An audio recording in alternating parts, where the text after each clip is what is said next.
Herzlich willkommen zum Feel Your Body Podcast. Ich bin Andrea, dein Coach für deine persönliche Bestform. Erfahre, wie du mit Leichtigkeit, mit Spaß, mehr Bewegung und Entspannung in deinen Alltag integrierst. Ich wünsche dir nun viel Spaß beim Hören.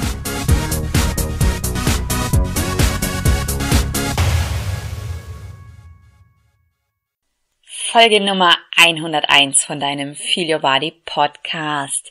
Herzlich willkommen zu einer neuen Folge und schön, dass du dabei bist. Mein Name ist Andrea, falls du mich noch nicht kennst, und ich freue mich, dass du eingeschaltet hast.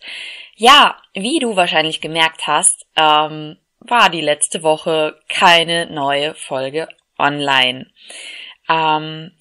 Liegt ein bisschen daran, also du weißt oder hast gemerkt, in den letzten 4 bis 6 Wochen war es immer sehr, sehr unregelmäßig, wo ich neue Folgen rausgebracht habe.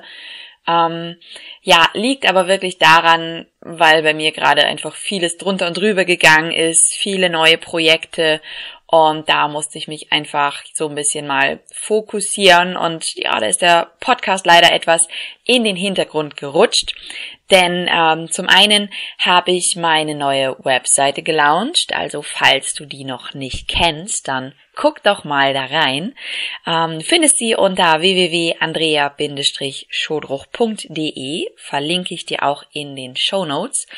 Und dann habe ich mein Buch noch geschrieben oder zu Ende geschrieben. Im September wird es wahrscheinlich rauskommen, ein Buch für Sportler, für Trainer, wo es ums Thema Yoga geht. Den Titel will ich jetzt noch gar nicht verraten, aber es geht darum, wie du als Sportler mit Yoga dein Leistungslevel oder dich selber einfach auf das nächste Level heben kannst und wie dir Yoga helfen kann, einfach in deiner Sportart besser zu werden und für dich persönlich auch einfach mehr aus deiner Leistungsfähigkeit herauszuholen. Ja, und das sind genau die beiden Gründe, warum es ja in den letzten Wochen so ein bisschen ruhiger geworden ist hier. Aber ich hoffe, jetzt wird es wieder regelmäßiger und werde mich da auf jeden Fall bemühen. In dieser Folge heute geht es nämlich genau um das Thema, worum es so ein bisschen auch in dem Buch gehen wird.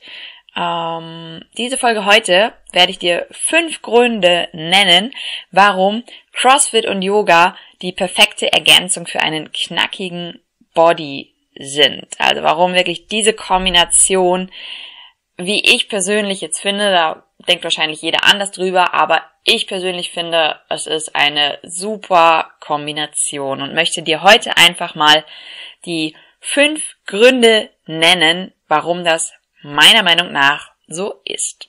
Also, legen wir doch gleich mal los. Wenn du Yoga und Crossfit betrachtest, sind es eigentlich 2 komplett gegensätzliche Sportarten, denn Crossfit wird oftmals so mit den Begriffen aggressiv, laut, Power, intensiv verbunden und Yoga eigentlich eher mit den Begriffen wie Ruhe, Gelassenheit, Entspannung. Und wenn du das so betrachtest, ist es quasi so ein Yin und Yang. Dieses Yin-Yang kennst du wahrscheinlich, das ist so, Yin ist eher der ruhige Part und Yang eher der aktive Part, und das zusammen ergibt dann eine gesunde Mischung. Also du kennst wahrscheinlich dieses Yin-Yang-Zeichen, das ist ja so ein Kreis, wo du einmal so einen schwarzen, ich will jetzt nicht sagen Halbkreis, aber so ein geschwungenes Symbol drin hast und dann ein weißes, und diese beiden fügst du zusammen und dann ergibt es quasi einen Kreis.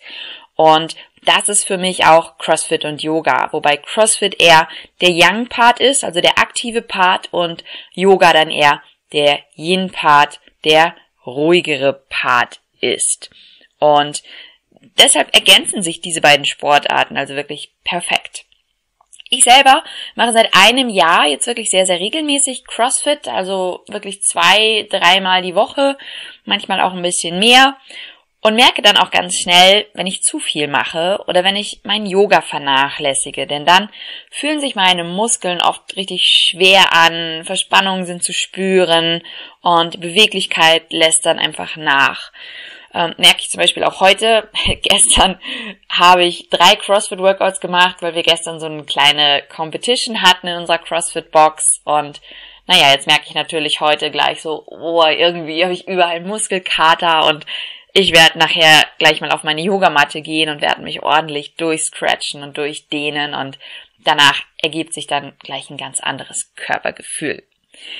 Also das heißt, wenn ich wirklich regelmäßig auch meine Yoga-Übungen mache, neben dem CrossFit-Training, dann spüre ich auch wirklich ein ganz anderes Körpergefühl. Es fühlt sich alles viel leichter und entspannter an und mein Körper regeneriert einfach viel, viel besser.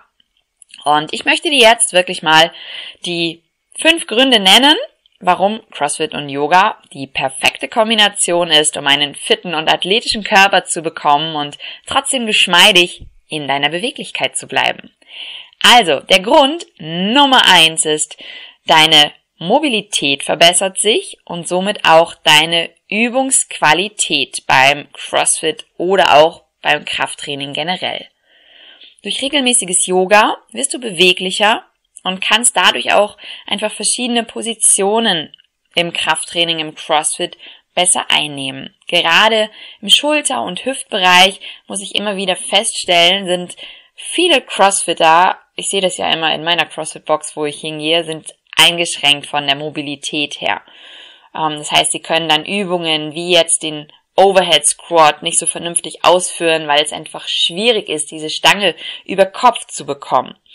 Wenn du aber regelmäßig Yoga-Übungen wie zum Beispiel den gedrehten Seitwinkel, die tiefe Hocke, die stehende Brustkorbdehnung ausführst, dann verbesserst du dort deine Beweglichkeit und somit kannst du dann auch die Übungen wie als Beispiel den Overhead Squat besser ausführen. Regelmäßig üben, was bedeutet das?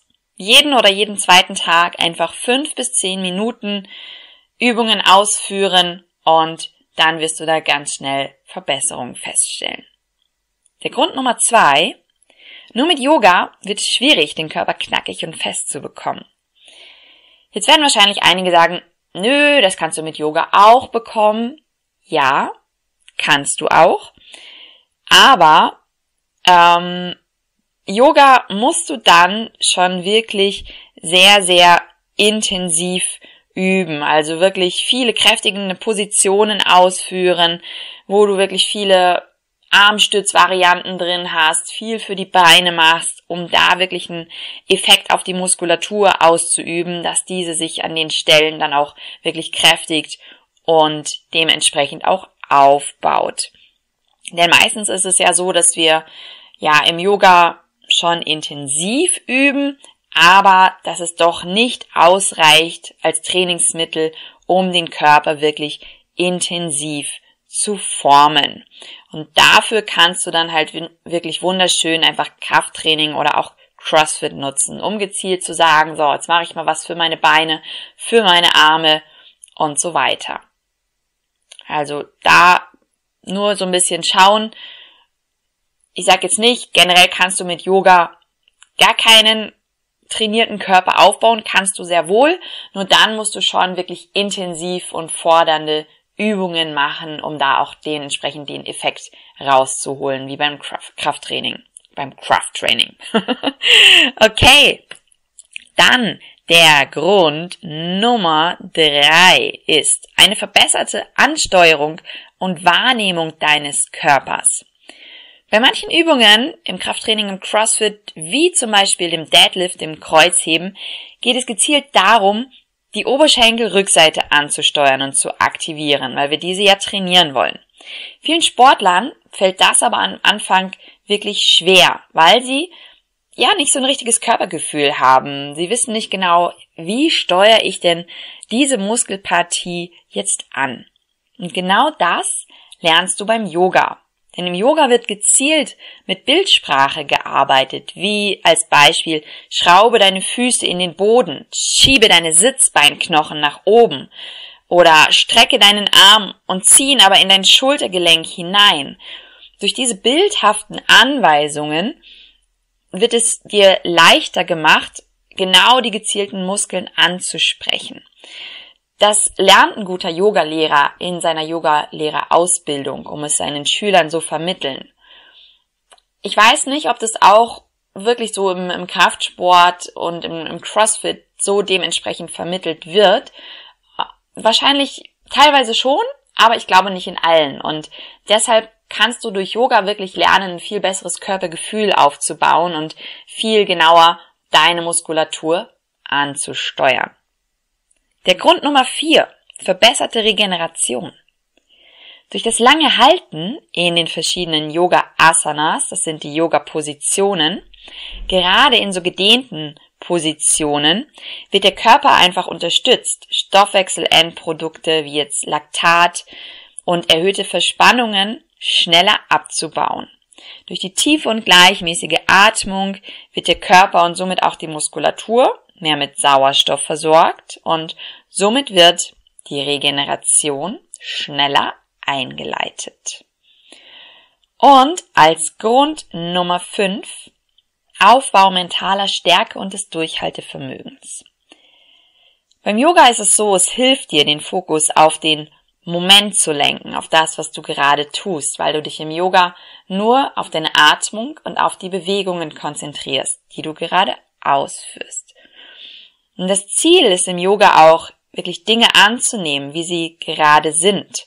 Ja, dass es immer mal Positionen gibt, wo du sagst, da geht's jetzt gerade nicht weiter, dann bleib halt da, atme und akzeptiere das Ganze. Das bringt dann nichts, mit Gewalt und Kraft sich in diese Position reinzubringen und ständig gegen deinen Körper zu arbeiten. Denn durch den Fokus auf deine Atmung lernst du dann wirklich in diesen schwierigen Situationen einfach gelassener zu bleiben, so nach dem Motto einfach mal durchatmen. Und das kannst du dann wunderbar auch auf andere Sportarten oder auch in dein Leben übertragen. Einfach mal, bewusst und tief atmen, konzentriere dich auf den Körper, auf die Situation und halte durch.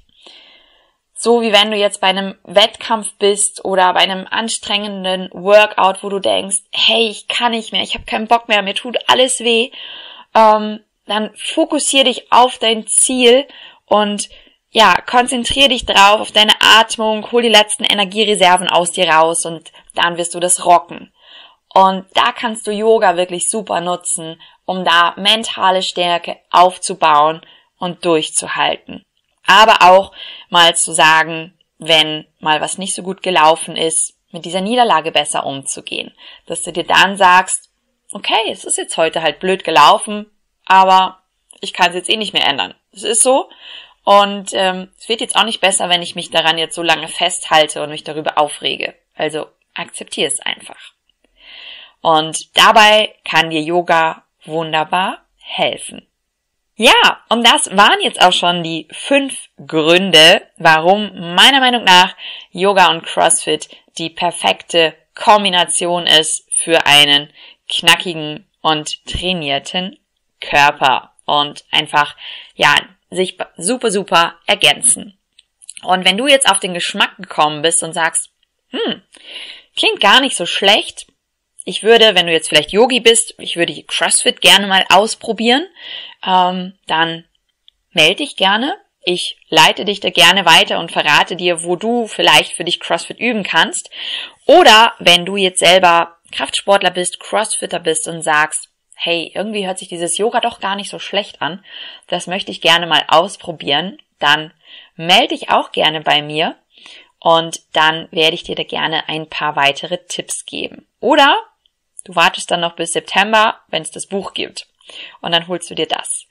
Also wie gesagt, ich kann es dir nur empfehlen, probier es einfach mal aus und erlebe selbst diesen Effekt. Und wenn du mehr von meinem Podcast hören möchtest, dann freue ich mich natürlich, wenn du ihn auf iTunes abonnierst. Falls du ihn schon abonniert hast und er dir gefällt, dann freue ich mich sehr über deine positive Rezension, um einfach noch mehr Menschen von diesem Podcast zu erzählen, das Ganze noch weiter zu verbreiten und ihnen zu helfen, ihr Leben ein Stück weit fitter und entspannter werden zu lassen. Und diese Folge heute war jetzt schon ein kleiner Vorgeschmack auf die nächste Folge, die kommt, die Folge 102, denn dort erwartet dich ein Interview. Und zwar ein Interview mit dem grandiosen Young-ho Kim, ein großes Vorbild von mir, ein wunderbarer Yoga-Lehrer, von dem ich schon viel gelernt habe, den ich jetzt die letzten 4 Wochen zweimal live gesehen habe auf Workshops und ihn dann auch begeistern konnte, bei meinem Podcast mit am Start zu sein. Und cooler Typ, ich kann dir nur empfehlen, hör dir das Interview an. Es ist kein so spiritueller Yogi, wo du denkst, oh je, der macht jetzt nur Meditation und erzählt uns was von Atmung. Nein, hör dir das Interview an, coole Socke, und vielleicht schafft auch er es, dich davon zu begeistern, Yoga mal auszuprobieren. Und ich wünsche dir jetzt einen super fitten Start in die Woche.